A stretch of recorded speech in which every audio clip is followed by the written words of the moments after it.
Before we start this episode of Victor's Children, I just want to make sure listeners know that if you'd like to order my recent book, Red Flags: A Reckoning with Communism for the Future of the Left, you can order it through Fernwood Publishing with a 15% discount at the website fernwoodpublishing.ca using the code RF, that's R as in red and F as in flags, RF15 until October the 19th, 2025. Now, on to the episode.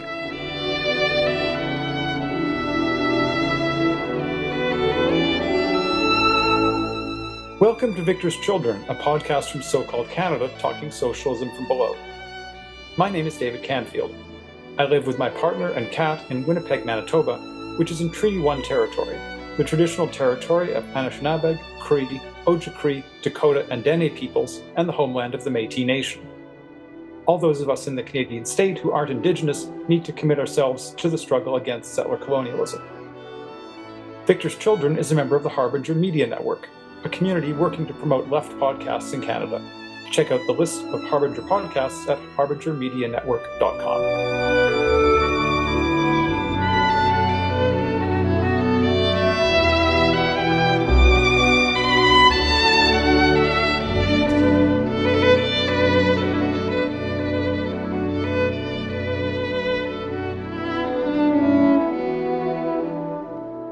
The Asian country of Taiwan, which has a population of close to 24 million people, is a potential flashpoint in world politics. Many people on the left know little or nothing about Taiwan, so I'm really glad to be joined on this episode by Ralf Ruckus, who recently published an excellent article, What Everyone on the Left Should Know About Taiwan at the Minimum, that people can find linked in the show notes for this episode. Ralf was also a guest on episode 11 of Victor's Children discussing China today. So Ralf, could you introduce yourself to listeners? Yeah, hello. Good to be back, actually. At this podcast. I've been involved in left-wing movements and debates since the 1980s and involved in workers' inquiries and interventions in different social struggles in Western and Eastern Europe, North America, and East Asia. And my main focus in the past 20 years was the People's Republic of China, migration, worker struggles, feminism, the geopolitical role, etc. And many years ago, I think it's like 17 years ago, me and others, we founded the platform gongchao.org. And in that frame, I translated a couple of books written by activists, workers, and researchers from China. We also translated material into Chinese on struggles elsewhere. And I wrote two books published a few years ago, The Communist Road to Capitalism 2021, published by PM Press, and The Left in China 2023, published by Pluto. And then there's another compilation, China from Below, also published in 2023. 2 years from 22 to 24, I spent in Taiwan. So this is basically what we're talking about today. So I was involved in a research on the situation and struggle of Indonesian migrant workers working in factories and on fishing boats in Taiwan, together with my partner. And at that time, I was obviously we also talked to left-wing activists, supporters of migrant workers, unionists, and others about the situation in Taiwan. And so the recent article you mentioned is based on that experience. And listeners will also find links in the show notes to the website and other materials that Ralph's just mentioned. Okay, thanks. So let's start with a brief overview about Taiwan today. So can you just tell us about some of the most important key features of Taiwanese society that listeners who don't know anything about Taiwan should know to start with? Yeah, first of all, it's a capitalist economy. No question about that. It's part of the first world, the so-called first world. So a developed industrialized country.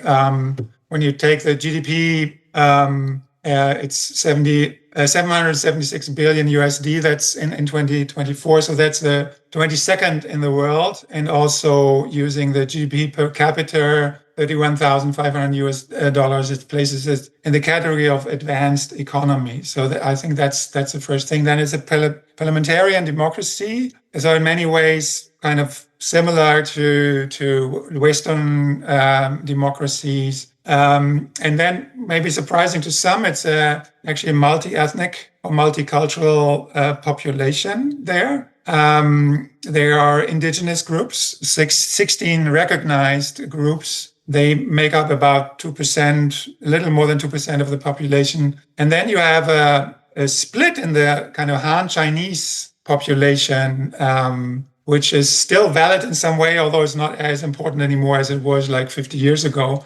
So you have a majority of about 75% of people who are descendants of Han Chinese that came to Taiwan before 1945. I think we will discuss that later. So they are called Bensheng Ren, so the people from this province, basically. And most of them speak a dialect that's often called Hoklo, or officially it's Taiwanese, Taiyu, which is similar to dialects spoken in Fujian province in China. And part of them is also Hakka, which is another group. And then you have about 20% of the population, they are Waishengren. Waishengren means the people from outside the province. So these are the descendants of those who came in 1945 or 1949.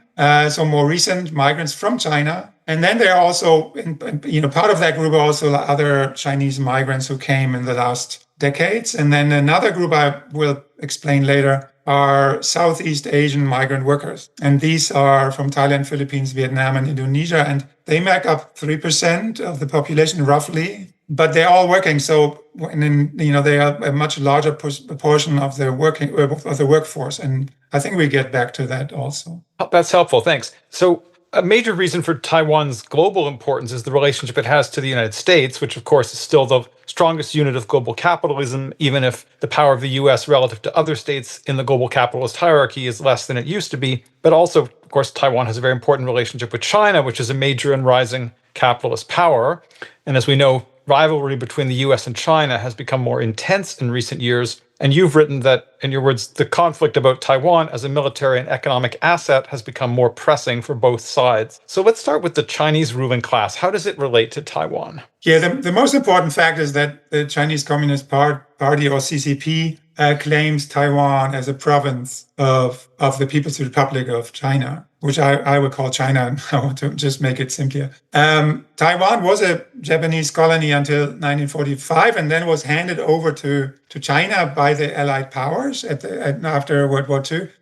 So it was governed, after that by the Nationalist Party, or KMT. But the KMT lost the civil war against the Communist Party and fled to Taiwan. So there has been a separation and conflict since, but the CCP claims that Taiwan has always been, as they say, a part of China. And then what about the U.S. ruling class? How does it relate to Taiwan, and how has U.S. state policy towards Taiwan changed? Yeah, that's very interesting actually to look at in historical perspective, because I just explained, like when the KMT fled to Taiwan, there was a separation that the US government at the time, so this is post-World War II, began supporting the KMT regime under Chiang Kai-shek when the Korea War broke out in 1950, and the Cold War confrontation between the capitalist West and under the leadership of the US, obviously, and the socialist East around the Soviet Union and socialist China intensified. So subsequently, the US actually ran several military bases on Taiwan from the 1950s to the late 1970s. And the island was part of what was called, and still is called actually, the first island chain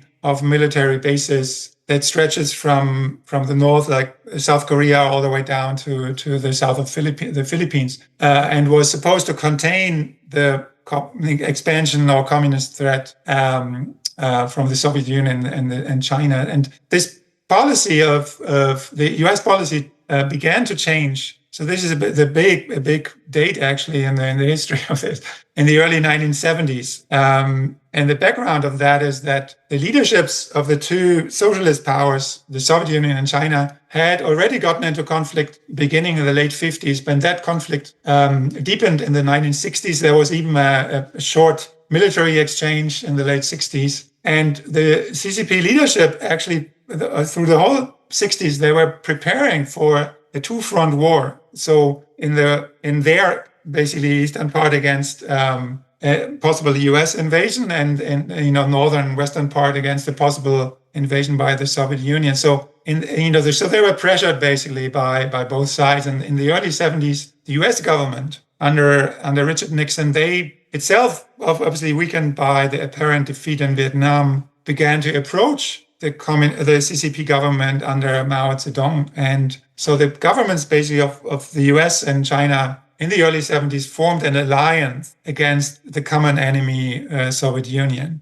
And that process took a while, but in 1979, US and China established diplomatic relations. But that also meant that the US stopped official diplomatic relations with Taiwan because it was clear that the Chinese government would insist on, there's only one China and you can only have official relations with one. And the US accepted that because of their geopolitical interest in the Cold War, and also because it was apparent that China would open economically, and that would be a chance for US capital to get into China, which then happened, actually.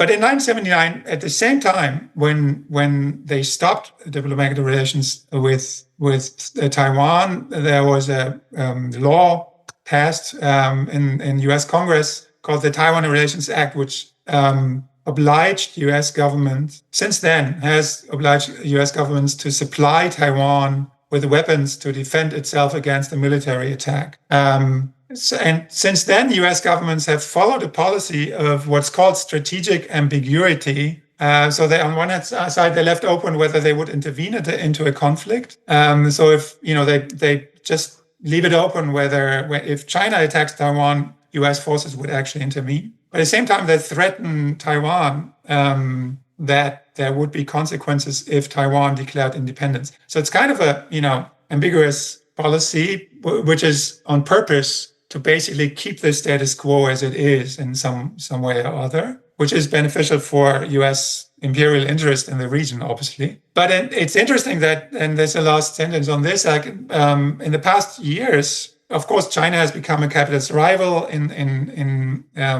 a global scale. And that became apparent basically already in the 2000s, let's say. And the Obama government was his first who changed basically focus and said we have to focus on Asia more. And this obviously includes the Taiwan question. And it was Biden actually who started openly saying, when asked, asked by journalists, would you send US troops to defend Taiwan? He would just say yes. So he would basically break with this strategic ambiguity. And then the State Department next day, he said that a few times, next day State Department would always say, no, nothing has changed.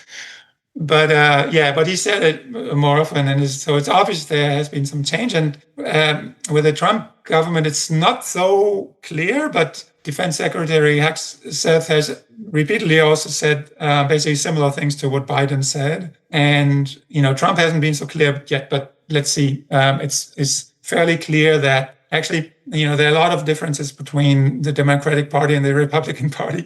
But one thing they actually agree on, and that is, keep America great, basically, and pursuing imperialist policies towards in the Western Pacific. So, how do you see the potential for conflict over Taiwan between the U.S. and China at this point? Yeah, it's a very difficult question, obviously, but a lot depends on the further development of the rivalry between the U.S. and China. And I think, on one hand, that's a different to when you compare it with the Cold War and the confrontation with the Soviet Union. The U.S. and China are economically interconnected with large U.S. investments in China, large exports of commodities from China to the U.S. And China being the largest, well, I think at the moment, they are the third biggest creditor of the U.S. after Japan and the U.K. Through owning massive amounts of U.S. federal bonds. So these countries are actually closely interconnected economically. And that speaks against the military escalation, as it would have devastating effects on both countries' economies and globally as well. And this also adds to the position of Taiwan and the interconnectedness of Taiwan and or the Taiwanese economy and the Chinese one, and also the Taiwanese and the U.S. economy. So basically all three are interconnected. And the one important industry is the semiconductor industry in Taiwan. As probably most people know, semiconductors are needed for anything from smartphones to AI to modern weapons. and a large portion of that is produced in Taiwan. And most important, the most advanced semiconductors, like the ones that you need for the most advanced technologies, are produced. Like 90% are produced in Taiwan by Taiwanese companies. The only other company that can compete in some ways is Samsung, South Korean. And a major military escalation obviously would disrupt this industry and harm basically any other economy that depends on this technology. But on the other hand, there's a different development, obviously, when you look at the political and the military development. So China became, major rival. I already mentioned that, of the US. It has very ambitious plans to become an economic leader in high tech and other industries. There's the Belt and Road Initiative, like kind of another sort of attempt by the Chinese government to set up like a network of connections and pursue the strategy of investments and trade around the globe, and all that undermines the global hegemonic position of U.S. capital. Even if, when you look at the US in terms of like military power, foreign investment stock, corporate power, the US is still much stronger than China, but it is challenged, right? There is a challenge. And so that's why, as I said, the US governments have shifted their focus on the confrontation with China, starting with Obama. And they started especially under Trump and then increasingly under Biden, with economic measures like sanctions, economic sanctions against China, but also they started a military buildup and strengthened anti-Chinese military alliances in the regions and beyond. So it's clear that there is a military strategy on the side of the US and allied countries and governments to contain China. And on the other hand, the CCP government in China has started its own massive military buildup. Which is not so well known. It has actually developed a large nuclear arms capacity in the past few years. Developing modern weaponry in other forces. The Navy has expanded massively. It has formed or constructed military bases in the South China Sea. Is trying to get permits to construct military bases elsewhere in the world. And then, of course, it has started military exercises around Taiwan, like threatening exercises for the last few years, every year, at least once, training the sea blockade of Taiwan. So in that sense, the threats of the CCP government to take Taiwan by force if necessary, they are serious, right? Like they because they are backed up with all these military build-up attempts. So we might see a future military escalation. So to sum up, the economic interconnectedness speaks against an escalation. But when you look at the political and the military developments of the last few, they basically speak for an escalation in the not so far future. Not immediately, obviously, but it could happen within a few years. Yes, that does a great job of sort of situating some of the things people might have heard in the news in a bit of a deeper context.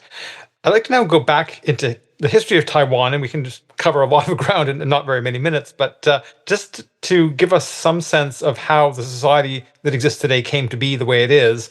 So could you take us back and to say something briefly about what Taiwan was like in the 1600s before European colonizers first arrived, and then talk about the history of European and then Chinese and Japanese colonization? Yeah. Well, before the 1600s, Taiwan was inhabited by different groups of Austronesian people. As I said, the indigenous today, they're basically these Austronesian people, and their languages, that includes Tagalog or Indonesian languages, and they span from Taiwan through Southeast Asia, Oceania, and all the way to Madagascar. So it's different language groups that belong in one category. And so at that time, Taiwan's population was not linked to China or Chinese culture in any way. So that's first important fact. When you read like CCP documents on this, right? They of course question that. They say, Taiwan used to be like, the island used to be part of like the Chinese mainland, or they say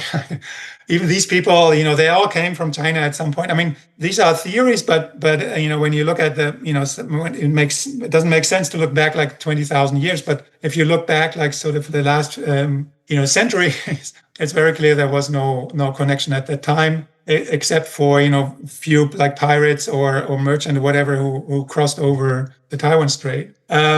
So in the early 1600s, exactly in the 1620s, European colonization started. And it was Dutch and Spanish colonizers. They set up posts on Taiwan and began pushing indigenous groups off the plains and the west of the island to the eastern mountain range, basically. And the Dutch colonizers, they brought in Chinese migrants, like poor Chinese people, mostly from the south of China, as rural workers, farmers, and soldiers, often as a kind of indentured labor, right? So that's when basically the Chinese phase in Taiwan started, with people brought in by European colonizers.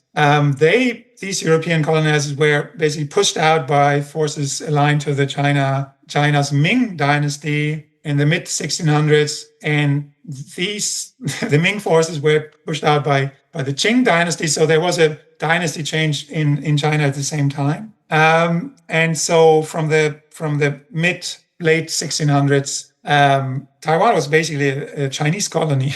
And the Chinese colonizers brought in more migrants from southern China, again, as servants, workers, farmers. So this kind of developed as a form of settler colonialism. And indigenous groups were assimilated, some of them dislocated or killed in this process. And to cut this short, the next phase begins in the late 1800s. So in 1895, China lost a war against Japan, Imperial Japan, and Taiwan was handed over to Japan as a colony. So for the next 50 years, between 1895 and 1945, Taiwan was a Japanese colony. And the Japanese colonizers, they were the first actually to manage to control the whole island, right? So they including the mountain range on the east, so where the indigenous groups had retreated to. So they were the first ones who set up like an administration covering the whole island, and they started to invest. That started like more like 1920s into infrastructure, industry,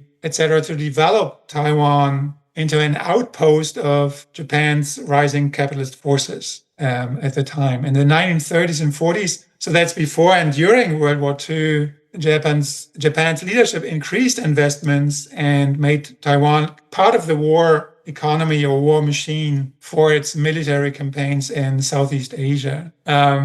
So in a sense, it's important to see that this is the sort of history just before this separation we already talked about happened. And during the 50 years of Japanese colonization, both the indigenous groups, or the indigenous people, and the Chinese, you could say the Taiwanese Chinese, were colonized subjects, and at the end even had to endure efforts of Japanization. So like attempts to assimilate them into, whatever Japanese society. That was stopped obviously by the defeat of Japan in World War II. What kind of anti-colonial politics existed inside Taiwan then in the late 1800s, at the very end of the 1800s, and in the first half of the 20th century? Yeah, so the struggles of indigenous people, they reach further back, obviously, right? So there was a resistance, beginning in the 1600s into the 20th century, basically, of indigenous groups, which they don't form one group, right? So I mentioned that already. So it's different groups, and so that also meant that these attempts, sometimes like violent uprisings, were often divided. The groups were not joined, didn't join forces. So they were overpowered by modern weaponry of the colonizers and outnumbered by the increasing numbers of immigrants and their military forces. So that the last larger uprisings during the Japanese colonization. So that's a period that you mentioned, we're all like crushed by the Japanese colonial forces. So that much about the indigenous resistance. There is still indigenous, organizing, and we are just talking now about this historical part. So Chinese Taiwanese anti-colonial resistance that began basically in the 1920s, like not in a form of like armed struggle or anything like this, but more like sort of Taiwanese Chinese getting together, forming associations, organizations, and engaging in debates about a form of national liberation from Japanese occupation. And this includes different wings, right? So you had like more sort of like right wing, we would today say, groups that argued for Taiwanese nationalism, but we also had left-wing groups like a small Taiwanese Communist Party also talked about anti-colonial struggle, and it was actually part of Comintern, right? So the Communist International that was controlled by the Communist Party of the Soviet Union and helped setting up the Communist Party of China and developing it and supporting it largely in the 20s and 30s. Without the support of the Comintern, probably the Communist Party of China would not have had, the successes that it had at the time in terms of organizing. But at the time, the official position of the Comintern, including the position of the CCP and the small TCP, right, Taiwanese Communist Party, was that Taiwan was a Japanese colony, and so progressive forces had to be supported in their fight for national liberation from Japanese colonization. So it's interesting because at the time, it was not like there was no Comintern position like Taiwan is part of China or anything like this, right? It was seen as alongside other anti-colonial struggle, as a struggle of the local Taiwanese Communist Party for national liberation in coordination or collaboration with other nationalist forces in Taiwan. I think the implications of this are pretty clear, but is there anything else you'd like to add about what this history tells us about the claims that we do hear on the left, in some parts of the left, that Taiwan is, has always been part of China, or that, supporting the CCP's view of this? Well, looking at the historical facts is obviously wrong, right? Like when you read like text of CCP text or text of people who support CCP positions on Taiwan, and when they refer to this history, they sometimes even repeat some of what I just said. They just repeat some of these stories. Well, maybe not the last one. They rather don't talk about the Comintern position, but they talk about indigenous struggle and all this. But they end up always with the same, just idea or concept, whatever. Taiwan was always part of China. And this is obviously wrong, right? Like culturally, politically, it's obviously just wrong. And even if it wasn't, right, the question is whether today, what does that mean, right? Even to claim that. But and when it comes to like Taiwan was always part of the People's Republic of China. I mean, some people go as far as that. I mean, that's obviously nonsense because that country was only formed in 1949. So basically, it was formed just when this separation happened and the KMT fled to Taiwan. So the CCP never had any control over Taiwan, right? So in that sense, also this claim Taiwan was always Chinese or always belonged to China makes no sense in this way. So as you've mentioned earlier, a really important turning point was 1949 when the right-wing Chinese Nationalist Party, the KMT, which had been governing China, it lost the civil war that it had been fighting with the Chinese Communist Party, and over 1 million people who were part of the KMT's forces fled to Taiwan, which at the time had a population of about 7 million people. So what was KMT rule like in Taiwan in the decades after that, and how did its one-party rule give way to the kind of capitalist democracy that exists in Taiwan now? Let me go back to 1945, because actually the KMT rule started in 1945, right? When Taiwan was handed over to China after World War II by the Allied forces. So without asking anyone in Taiwan whether they wanted that. So while people in Taiwan generally were glad that Japanese colonization had ended, after all, they were repressed, right? Like they were repressed and colonized. That was clear. So they were at the beginning actually welcoming the KMT troops when they came to Taiwan. Well, it must be said, right? Like, so KMT troops came, so they were Chinese with a different cultural background. They spoke different dialects. So it was they were kind of foreigners as well, but they're still welcomed as sort of liberators from Japanese colonization. But it quickly turned out that regime was the KMT regime in Taiwan was very corrupt, and sort of also started repressing Taiwanese.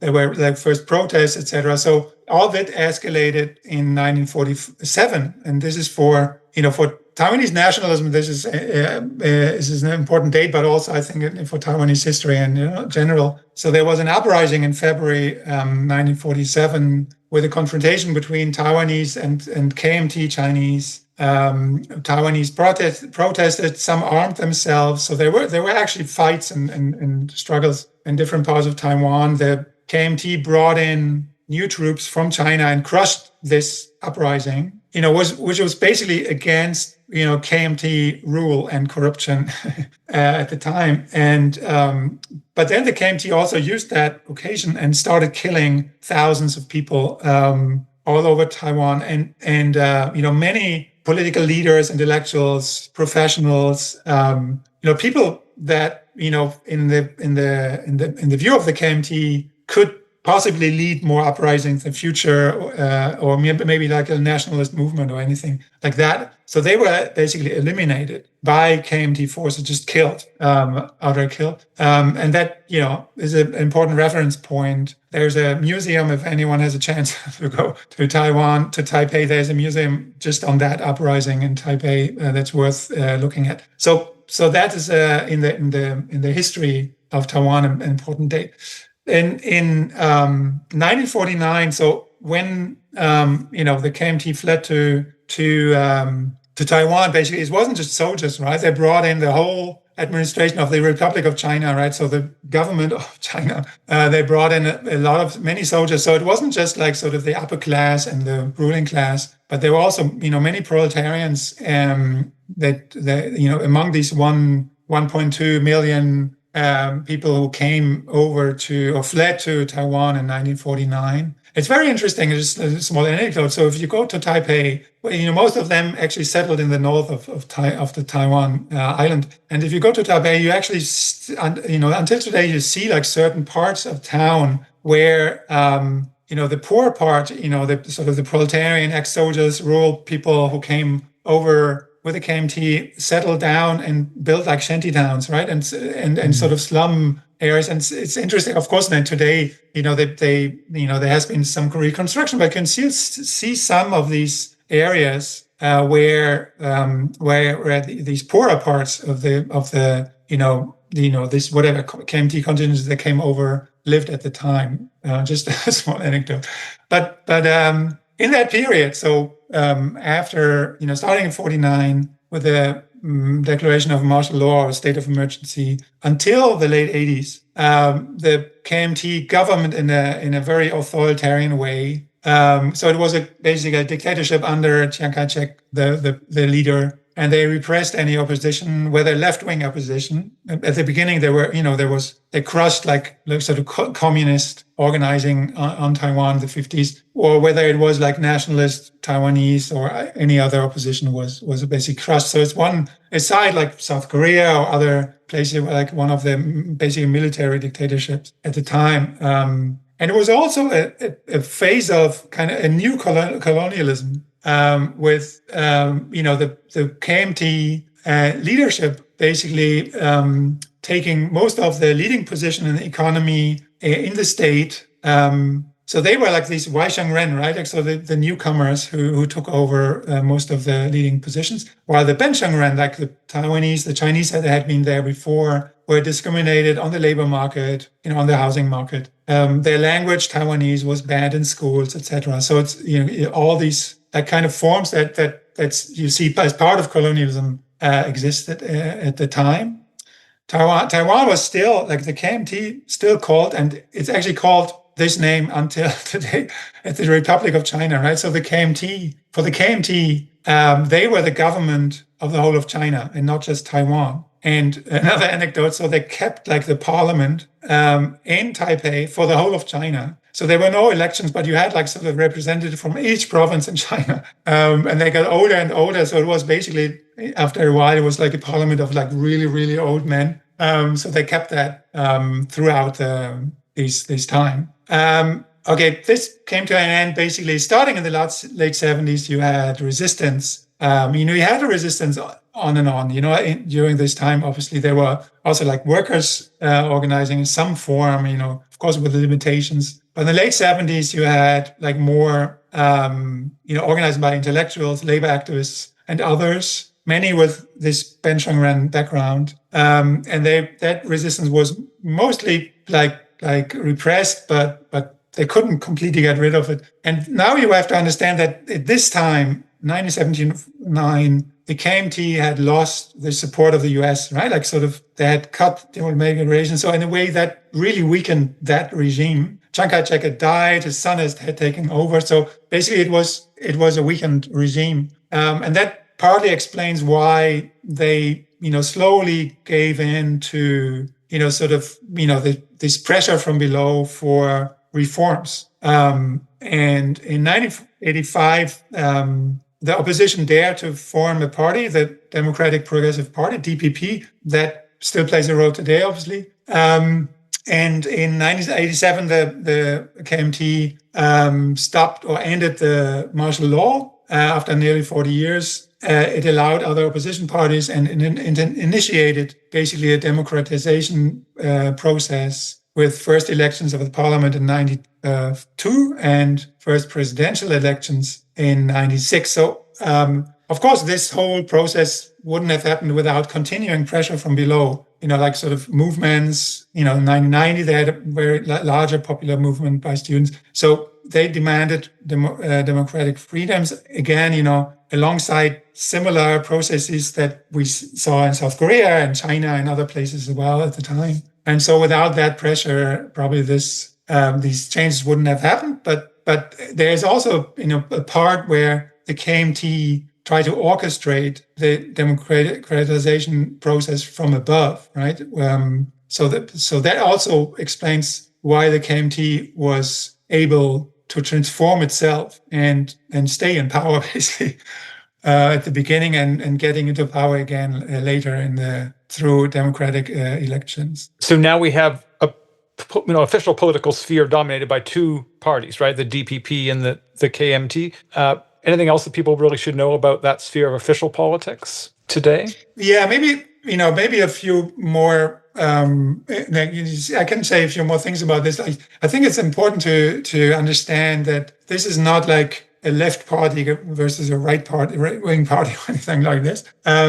So since then, right, since the early 2000s, the presidency and the majority in the parliament has changed, or they both have changed several times. Currently, the president is from the DPP, Lai Ching-te, but actually the majority in parliament is on the side of the KMT and its ally, the TPP, like a smaller party, the Taiwan People's Party. They have the majority, so that's called a cohabitation, right? So you have a president from the DPP and a majority of parliament led by the KMT. Both parties, KMT and DPP, have different political wings inside the party, but both are pro-capitalist, pro-business. And in the conflict with China, so there's a difference, right? In the conflict with China, the DPP stands rather for independence, or whatever, the status quo, and with, sort of factual independence or autonomy of Taiwan. And the KMT stands for collaboration, collaboration with China, some kind of agreement,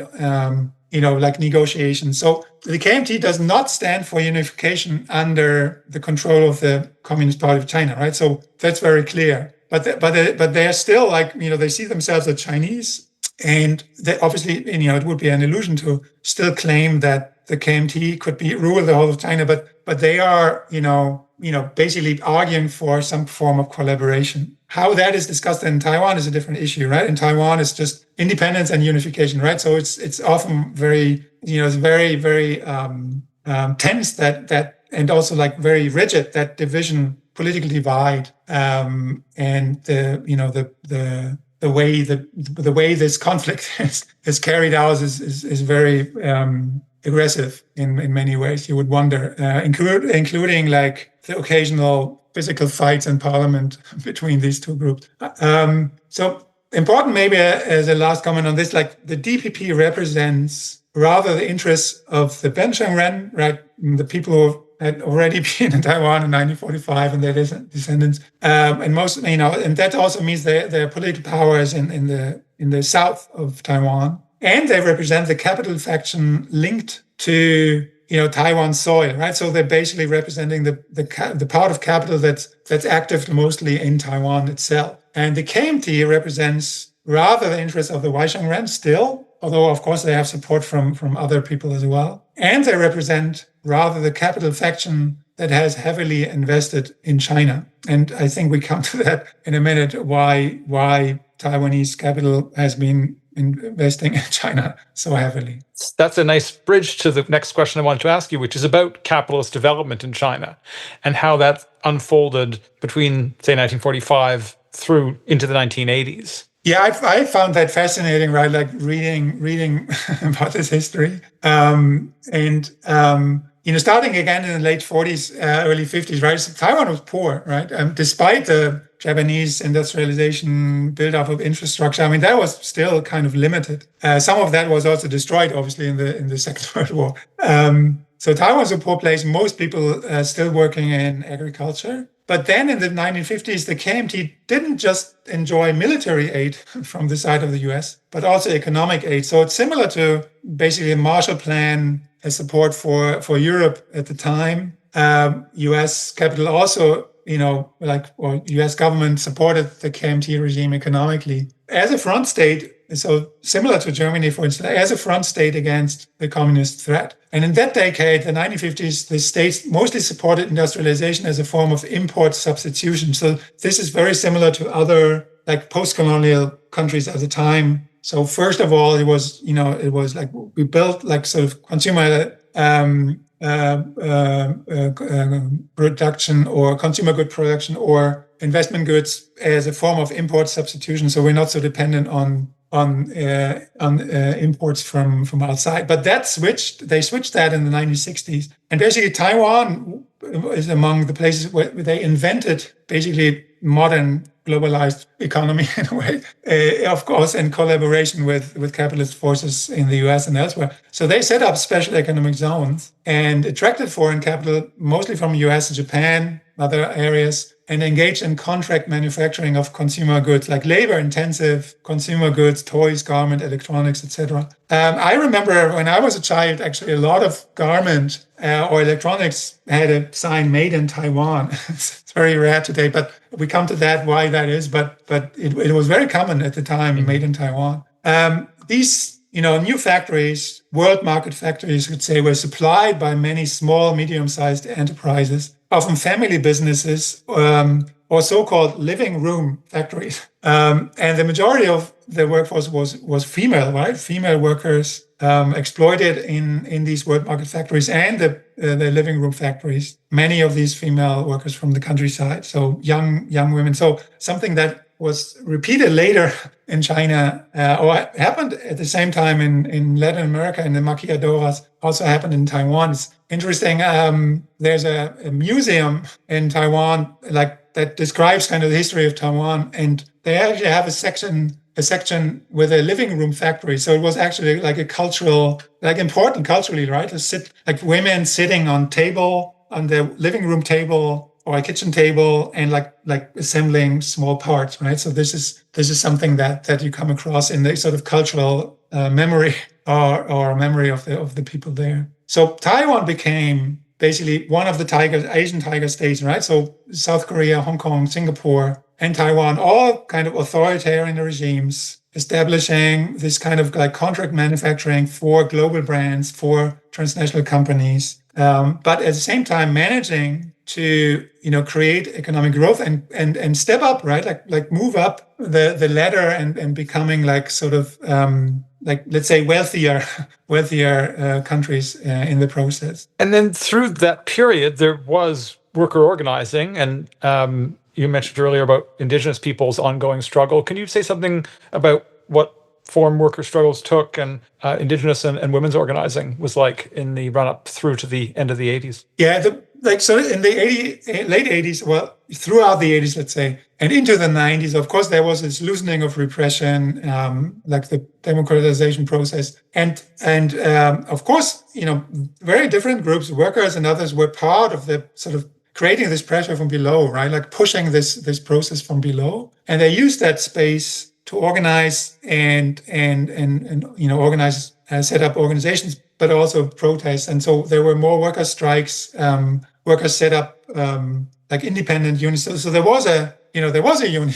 maybe just like it's a short story here, right? So the KMT is actually, and it's still called, like some even left-wing observers still call the KMT a Leninist organization because it was in the 20s. Yeah. It was supported by the Comintern, and the Comintern also asked or commanded that the CCP and the KMT form alliances, especially like in the 20s, but also in the 30s against Japanese colonization or occupation of China. So the KMT had kind of a socialist base as well, or root as well, right? So when you look at the organization structures of the KMT, but also in terms of like the mass organization, right? This typical kind of Marxist-Leninist form of having mass organization. So the KMT also had that structure during the martial law time, right? So they had unions and other mass organizations, but obviously they were controlled by the KMT. So there are some parallels to the CCP and the Chinese history.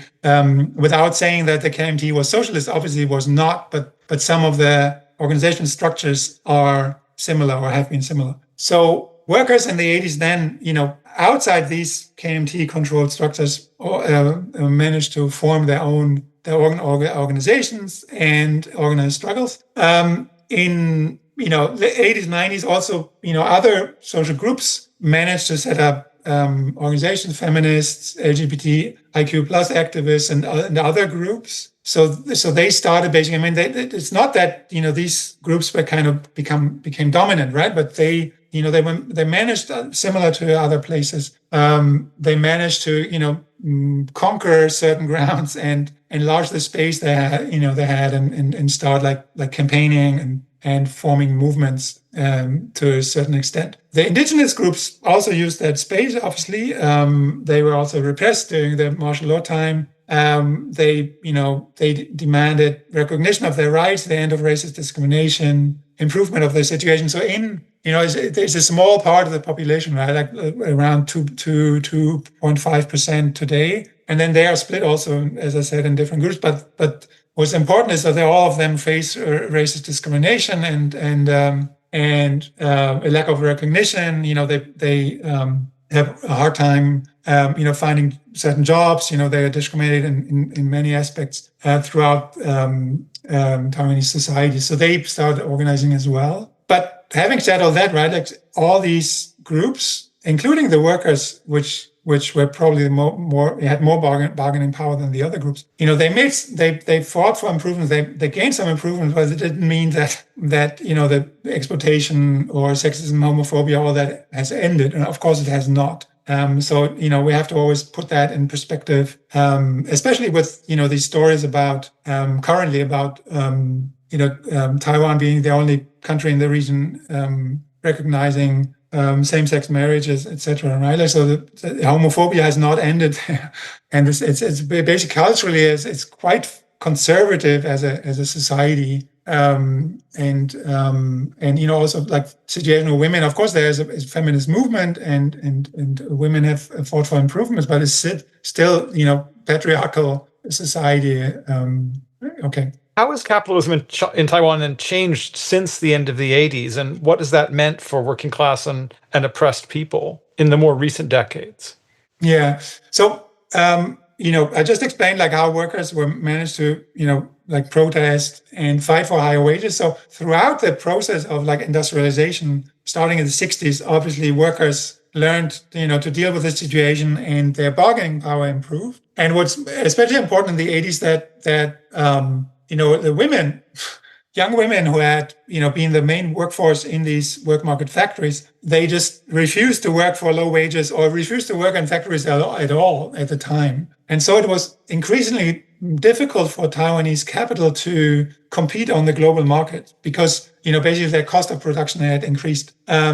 And so they reacted in different ways. And one, I will not go into detail and describe all of them, but just three of them. So they upgraded industries, right? So at that time, Taiwanese companies moved from contract manufacturing into research and design, into higher value production. So in the 90s already, I remember, that most of the notebooks, the first notebooks actually were all made in Taiwan. I mean, until today, they're often made by companies from Taiwan, but not produced in Taiwan anymore. But at the time, many of them were produced in Taiwan. And later also, they started at that time also getting into semiconductors, but they didn't play a role until much later, like let's say 20 years later on that market. But still, at that time, supported by the state, the KMT state, still, Taiwanese capital tried to upgrade. Then at the same time, a large part of the factories was moved and from Taiwan, and first, or some of them moved to Southeast Asia, but the majority moved basically to enemy land, right? So at that time, which is China. So at that time, there were no official relations or negotiations or any contact. You couldn't even fly from Taiwan to China. But still, capital just, went through Hong Kong and traveled through Hong Kong and set up factories in the mainland of China. So why? Because they wanted to tap into the supply of cheap labor in China, similar to other countries. German capital, Japanese capital, US capital moved there slowly as well. But Taiwanese capital played a big role in basically developing China because of the language, so they could speak to each other, and so the CCP actually welcomed those Taiwanese capitalists, right? They gave them tax breaks. They gave them special rights, even like privileges compared to other Western industrialists. And so Taiwan basically Taiwanese capital taught Chinese capital how to produce for the world market because they had the connections. They already produced for the globe, so they knew how to do that. So they set up these consumer industries, based on cheap labor. So basically, they exported their model they had used in Taiwan to China and taught China how to do that. And they played a major role in China into the 2010s. So, and still today, like Foxconn is one of these companies, they still play a big role. But in the 90s and 2000s, Taiwanese capital was a very important factor for the rise of China, the rise of Chinese capital as well. And what they also did, they exported their own authoritarian model of authoritarian hierarchical relations, like labor relations in the companies. So when I started going to China in the early 2000s, I remember that when talking to Chinese workers, they underlined, they emphasized that Taiwanese companies were especially bad, because of the harsh management rules and so on. So that's one big way how Taiwanese capital reacted to this crisis of higher wages in Taiwan. They moved to China and exploited, so-called cheap labor there. But then, of course, there are companies that couldn't relocate, right? Some industries cannot relocate, like construction, domestic care, some of the industries. So they started to hire foreign workers. So bringing in foreign workers into Taiwan. Also, at the same time, not officially, right? So this is the same as sort of the relocation to China, which was kind of a gray market thing. The same goes for the hiring of foreign workers into Taiwan, basically. And that was at the beginning Chinese, but then increasingly Southeast Asian workers. And that was formalized. This migration regime for temporary labor of Southeast Asian migrants was formalized in 1992 with the so-called Employment Service Act. And since then, the number of Southeast Asian blue and pink collar workers has risen steadily throughout the years, reaching, I just checked the numbers, something like 900,000, roughly 900,000, among them about 100,000 undocumented workers. So they are today like about 7% of the total workforce in Taiwan. But they, under this official sort of migration regime, they are only allowed to do low-skilled or unskilled jobs in certain manufacturing sectors like fishing, domestic care, agriculture, construction, and especially like in manufacturing, it's really limited. There's a quota system, and they can only work in the like dirty, dangerous, unskilled jobs, and it's a very racist system. That's also why we talk about Taiwan as a racialized capitalism, because the Taiwan capital managed to divide the workforces, by employing Southeast Asian workers for these like dirty, dangerous, and demanding. It's like even in Taiwan they call it the 3D jobs. So they only employ them for those jobs, and they they can only stay for a limited time before they have to leave again. So a very rigid temporary guest worker system. And what kind of responses have workers and other oppressed people been able to mount to these kind of changes? Well, there have been struggles, obviously. For instance, around the relocation in the 1990s.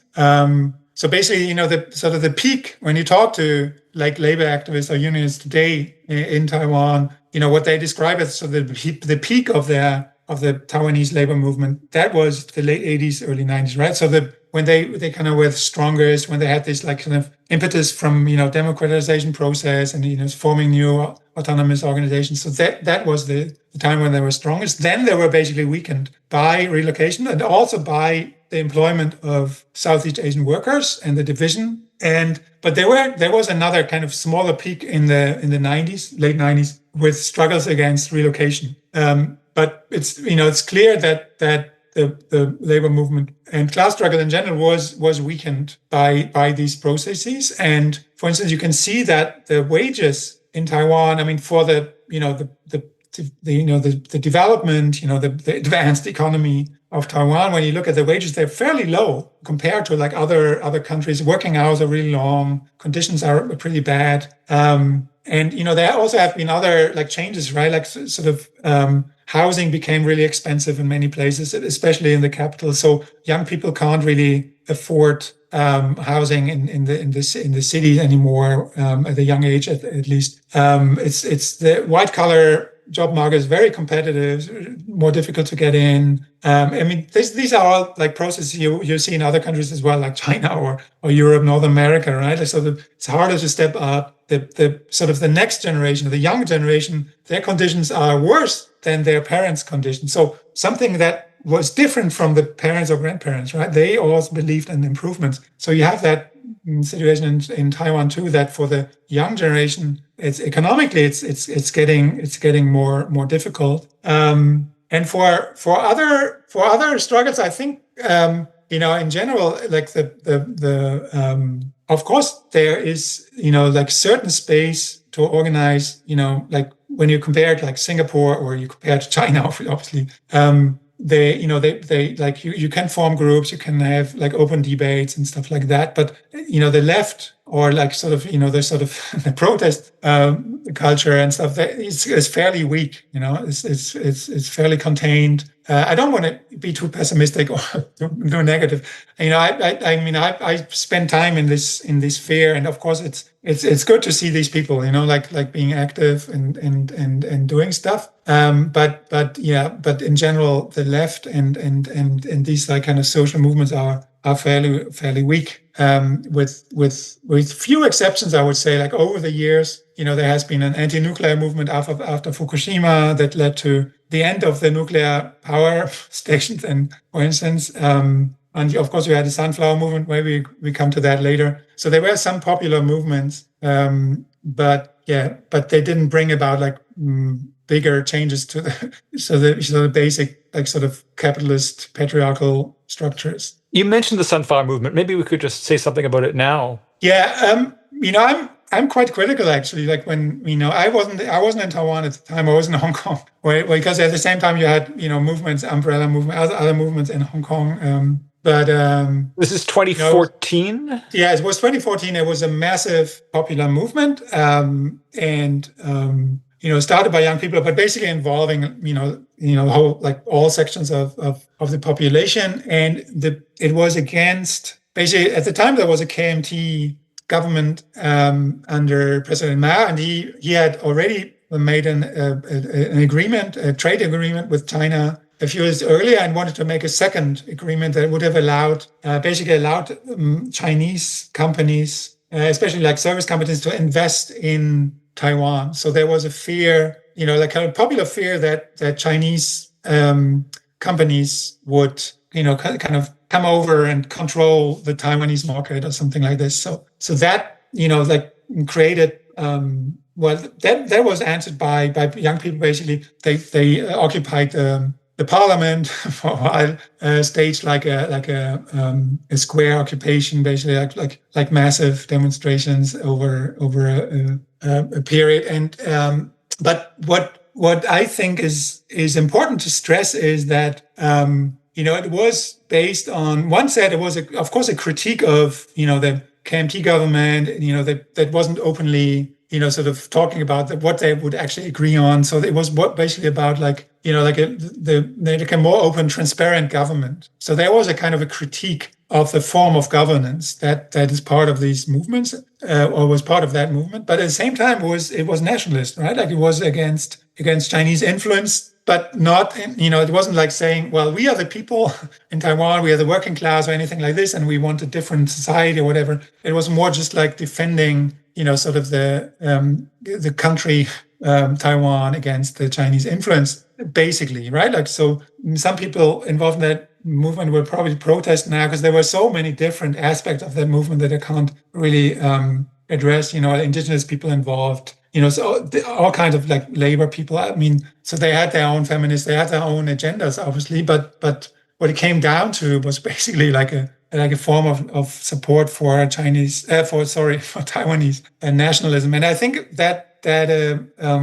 that's very important to realize. And there was of course, like 2024, when I was still in Taiwan, they had the 10-year anniversary, and so there was the discussion of, so what's left. So what is left of the sunflower movement? And basically what you could point out is that the leadership, so it was basically a quite, like centrally controlled movement, right? With a group of people basically kind of managing, some of the sort of official part of that movement. A lot of them had actually stepped into official politics. First they formed some own parties, but basically most of them ended up in either the DPP or the KMT. So what you have there is like a popular movement that has enabled, one effect, let's say, only one effect is that it has enabled a certain political leadership of a social movement to, to step up and start a political career within the existing political class, right? So I'm quite negative here, but I think it's that's basically the essence that's left over of that movement is giving a new push to a certain form of Taiwanese nationalism. Although we have to acknowledge, of course, that lots of people mobilized against the government, and sort of learn to protest and learn to organize and stuff like that. So I don't want to,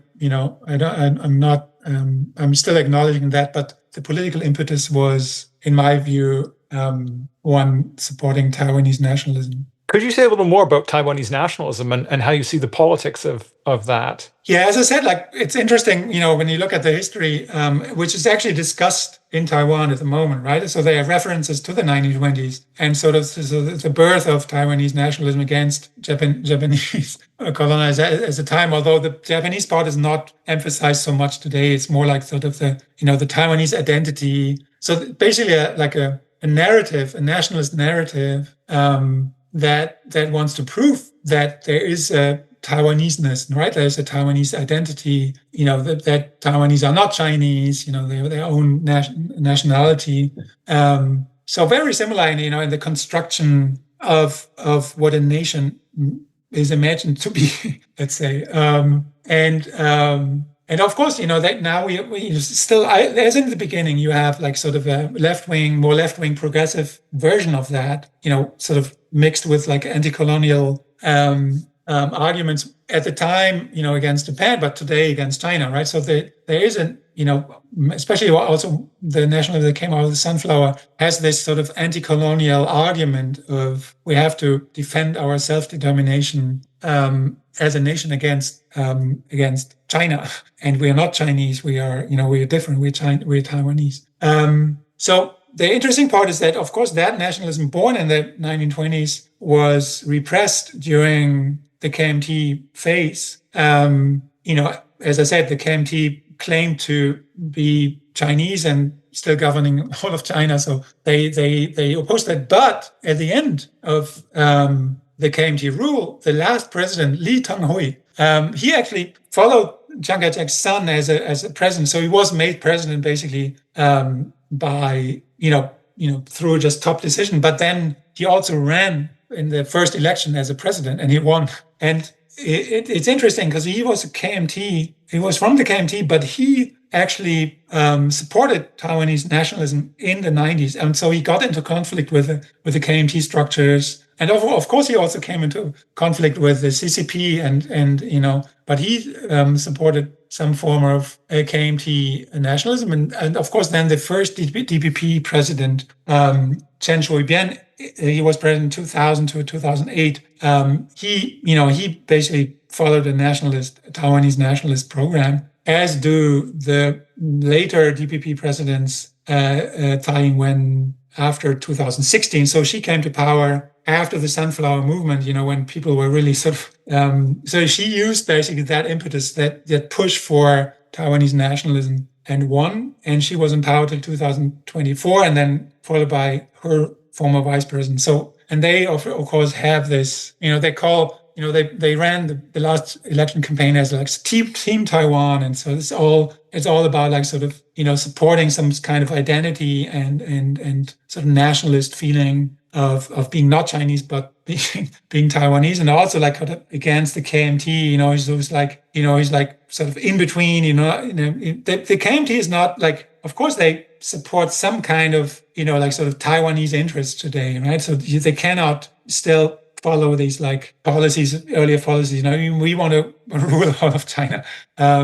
But still, of course, they are critical of the course of this type of nationalism promoted by the DPP. Maybe that much about this. I think it's. I mean, you see, I'm kind of very engaged in this topic, right? So for me, obviously, also having been to China, being in Hong Kong, and experienced that movement in 2019 there, which also had a very sort of, they call it localist, but basically nationalist. That nationalism was very strong in that movement and dominant in a certain sense. Again, at anti-Chinese Hong Kong nationalism, let's say. So for me, it's clear that all these nationalisms need to be fought. Like we have to like question them, undermine them, argue for overcoming these divisions and this like creation of new nationalist identities, not just in sort of like this right-wing version, right? But I'm also, against like sort of the left-wing kind of national liberation forms of nationalism, because when you look at, Taiwan doesn't even have a progressive sort of, program. But even if you look at like national liberation movements in the 60s, 70s, like they had a socialist program, right? Like progressive program, but mixed like sort of the socialist part with a nationalist liberation part. You could see that they never managed to eliminate capitalist exploitation, patriarchy, racism, right? So that they basically formed the basis. These movements formed the basis for a new project of nationalism, of constructing exploitative structures, a new form of exclusion, racism, etc. Right? So I'm very critical of this, not just in the Taiwanese case. Also like when we talk about Palestine or other cases, I think nationalism is just the wrong way, empirically and politically, morally. It's just the wrong way. And in Taiwan, I think it's kind of sad, right? Like that you have this geopolitical question. I think we come to that too. But so there is a pressure basically to take a stand, to make up your mind, what do you want to do there? Like there has to be a strategy. But I think, nationalism is not the solution. Yeah, and this brings us to the question about the way that the left outside Taiwan should position itself with respect to the conflict between the US and China around Taiwan. So, building on what you've just said, what position do you think we should take? And how does that position differ from the two most common ways that people on the left relate to this, which aligns, one either with the US state or the other with the Chinese state? Yeah. So maybe just on these two positions, right? I think because it's not just, they align with one side, right? But I think it's important to understand why do they align, right? So the one side, let's say the orthodox kind of leftist side, sides with China because they think China is still socialist or more progressive or anti-imperialist. They have different justifications for that, right? So. But basically, what that side does is they align with a capitalist, let's say, a proto-imperialist power and repressive power within China. Like repressing labor activism, repressing feminism. Basically repressing all progressive forces there, right? So why? They align with that, but the question is why. So, but the other side, aligning with the U.S. That has to be explained too, because it's not. We're talking about the left, right? We don't talk about the right-wing forces. So why do left-wing or progressive forces or forces who think they are left and progressive align with that position? And I think it's important that they refer to basically democracy, right? So they want to defend a form of democracy against an authoritarian state. So basically they eat into this narrative of, authoritarianism versus democracy. And I think that is wrong, basically. Not because, of course, China is authoritarian. And, and of course, I already explained, my position towards that system. But I think we have to understand or look into what that democracy actually means. And part of what I explained today and what we try to explain, in also when we write about the racialized capitalism, there is, that in the left, which have to, in our view, look at the details of what is happening, the concrete forms of, capitalist exploitation, political rule, etc., in these, whatever entities. And that goes for Ukraine, that goes for Israel, Gaza, or Palestine, that goes for Taiwan, obviously. And I think that it's important, like to underline, how exploitative and racist this system actually is. And so the question is, why, do people support that system as well, right? Like, or choose to support that system, or imagine some kind of like anti-colonial national liberation there or something like this. So just about these two leftist, sides. I think, I think it's pretty clear. I think we need to overcome both of those arguments or narratives and develop a position where we basically, let's say, I think it's basically two things. One thing is, of course, let's look first at social movements, left-wing, progressive groups, etc., in Taiwan and see what they say, obviously, right? And I'm from outside. I've spent a few years there. I left again. So my view is basically still an outside view. Based, of course, and experiences also in other parts of the world, but it's still outside. So it's very important that people in Taiwan, they should decide what they do. But I'm not saying Taiwanese people, right? On purpose, just to point this out. I say people in Taiwan because all people should decide that, including indigenous, the various different, Han-Chinese people, but also including the immigrants and the migrant workers. So all people basically in a certain space should be able to decide how they want to live, and especially decide on whether they want to be governed by an outside colonizing force, which the CCP would surely be if they would take over Taiwan, right? So that in that sense, that's clear. On the other hand, I think it's important for the left to develop an understanding of the dynamics of Taiwanese capitalism, which is not, this small island threatened by this big country, right? That's too simplistic. It's also Taiwan is a sub-imperialist country itself. It is exploiting, massive numbers of workers in China and other places. Taiwanese companies, they invest in India and in basically all, the global South, and exploit workers there. So it has its own sub-imperialist story, and I think we need to take that into account, as well as the exploitative patriarchal structures within Taiwan. And so these two perspectives are the most important. Then just to wrap up, in that spirit, are there any organizations, initiatives, or publications inside Taiwan that people in the rest of the world who have what you could call a neither Washington nor Beijing internationalism from below politics should know about, and that we should potentially be developing relationships with? Yeah, I think it's not that easy to find groups that openly stand for this neither Washington nor Beijing. Maybe apart from some splinter, like very small groups. Most groups, I think they don't want to openly take, if they have a critique, right? If they have a critique of this either or, if they don't want to align with Washington nor with Beijing, often they don't openly voice that, right? Because they will also get attacked by these two other sides.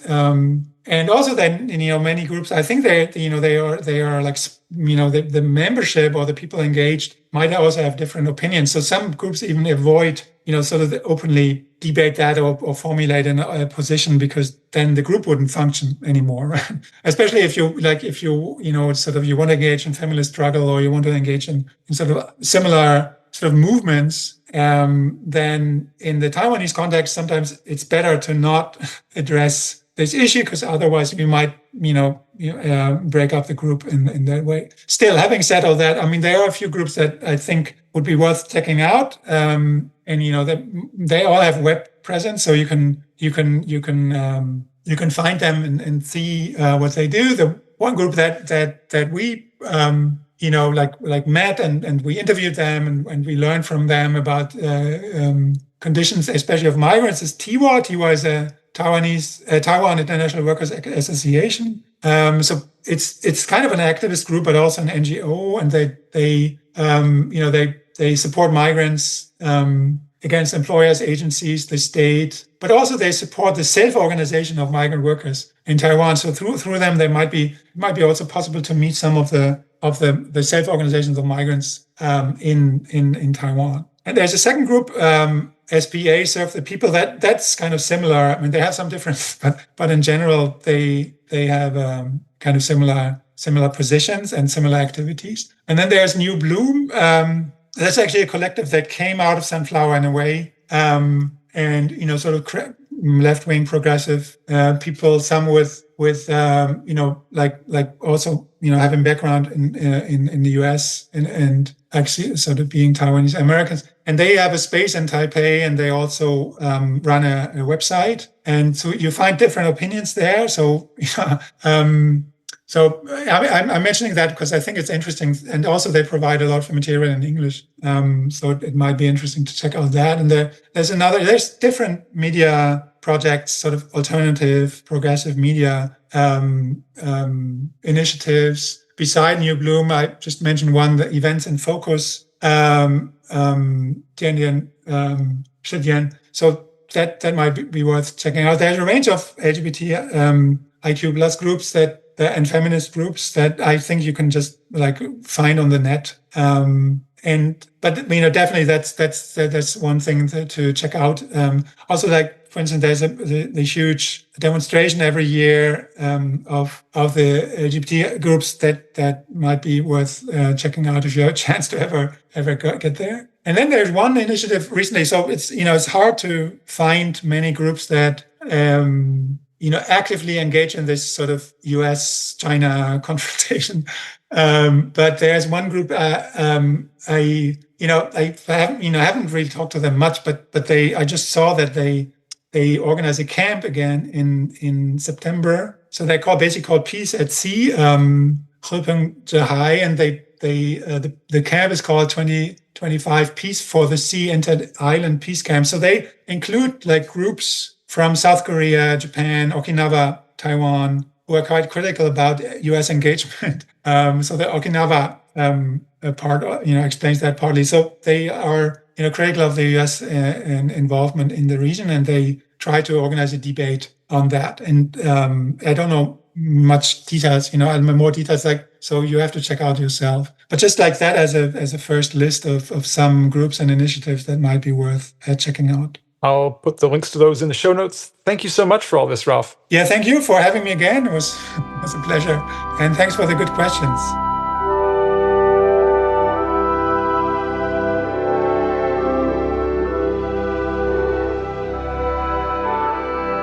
That's it for this episode of Victor's Children. I'd like to thank Jonathan Croker, the producer of Victor's Children, without whom the podcast wouldn't be possible. I'd also like to thank Posey Legg, who designed the graphic for Victor's Children. If you found the episode worth listening to, please do tell other people about the show, since word-of-mouth recommendations are especially helpful. If you don't subscribe through your preferred podcast app, please do. And while you're there, please give the show a high rating. It helps to promote us. If you have a suggestion for an episode or some other kind of constructive feedback, feel free to be in touch with me. You can contact me through victorschildren@gmail.com.